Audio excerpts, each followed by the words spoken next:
Olá, estudantes do oitavo ano. O nosso assunto hoje vai ser Revolução Gloriosa na Inglaterra, 1688, e a Revolução Industrial também na Inglaterra a partir de 1750.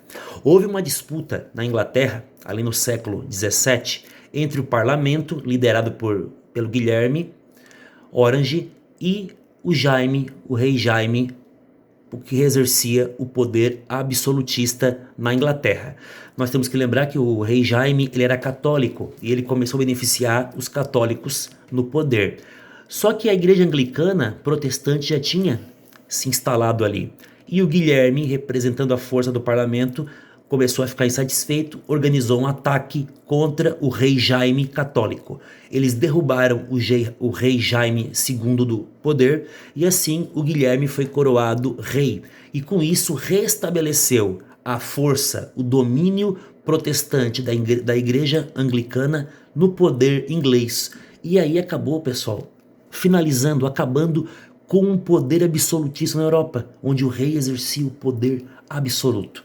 Então você tem o parlamento e o rei. Você não tem um poder absoluto, onde o rei manda e desmanda. Então a Inglaterra é um dos primeiros países onde acaba com aquele governante absolutista que concentra todos os poderes. E esse processo de tirar o rei católico e colocar um rei que representa os protestantes, a igreja anglicana, que assume seu poder, restabelecendo os cargos e a influência que tinha antes, isso vai se criar base para a Inglaterra ser o primeiro país do mundo a fazer a Revolução Industrial. Tá, pessoal?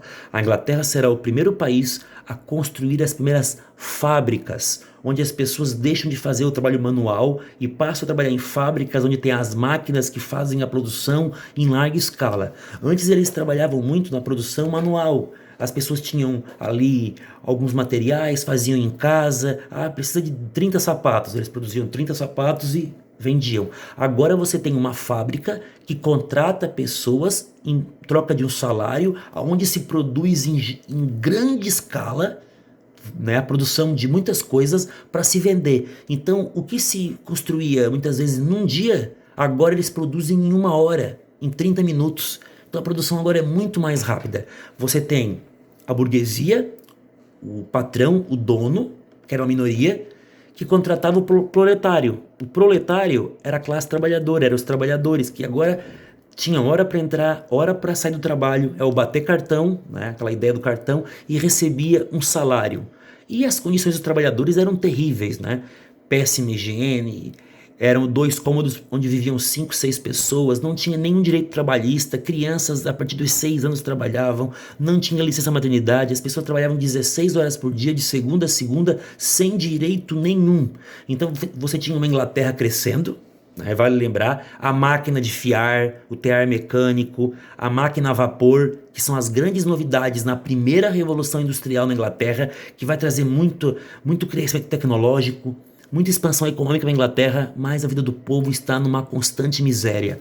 Muita gente saiu do campo, onde se precisava muitas vezes de terra para criar animais e produzir a lã, que também eles criavam para fazer as roupas. Muita gente saiu do campo por falta de oportunidade e acabou indo para as cidades para trabalhar em fábricas. Surgiram as vilas operárias. Mas a vida do povo era extremamente injusta, sem direito trabalhista nenhum. Trabalhavam direto 16 horas por dia, ganhando uma miséria, sem direito trabalhista. E isso vai gerar revoltas, protestos e vai se formar futuramente os sindicatos, pessoal. Os sindicatos são aquelas instituições que lutam em defesa dos direitos da classe trabalhadora. No começo não podia, mas a partir de 1830, 1840, quase aí um século depois, os sindicatos surgem e começam a representar os trabalhadores na luta por melhores salários e por redução de jornada de trabalho. Aos poucos, lá no século XIX, é que eles vão conseguir reduzir a jornada de trabalho, melhores salários e direitos trabalhistas, algo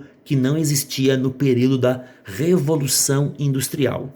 Então é importante destacar aqui que a Revolução Gloriosa criou as bases para a Revolução Industrial que surgirá na Inglaterra, que vão surgir grandes fábricas de muita produção, inovação tecnológica, e aí vocês vão poder ler no texto tudo o que fez a Inglaterra ser o primeiro país a fazer a Revolução Industrial.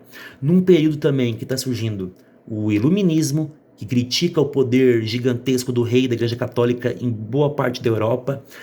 Isso durante todo o século XVIII, a partir de 1710, 1720 vai criar muita força. Com isso também, com essas questões também, nós temos a independência dos Estados Unidos em 1776, que é influenciada pelo Iluminismo. Depois nós temos também a Revolução Francesa em 1789, pessoal.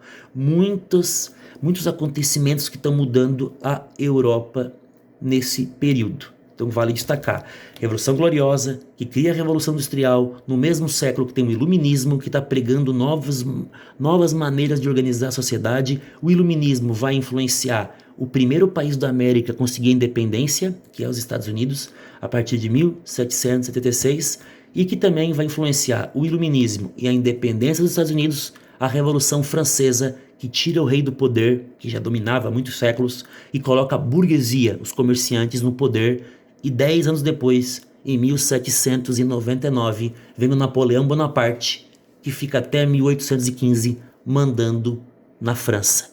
E que vai ser o responsável, né, pela família real portuguesa fugir para o Brasil, como vocês estudaram na aula passada. Tchau, tchau.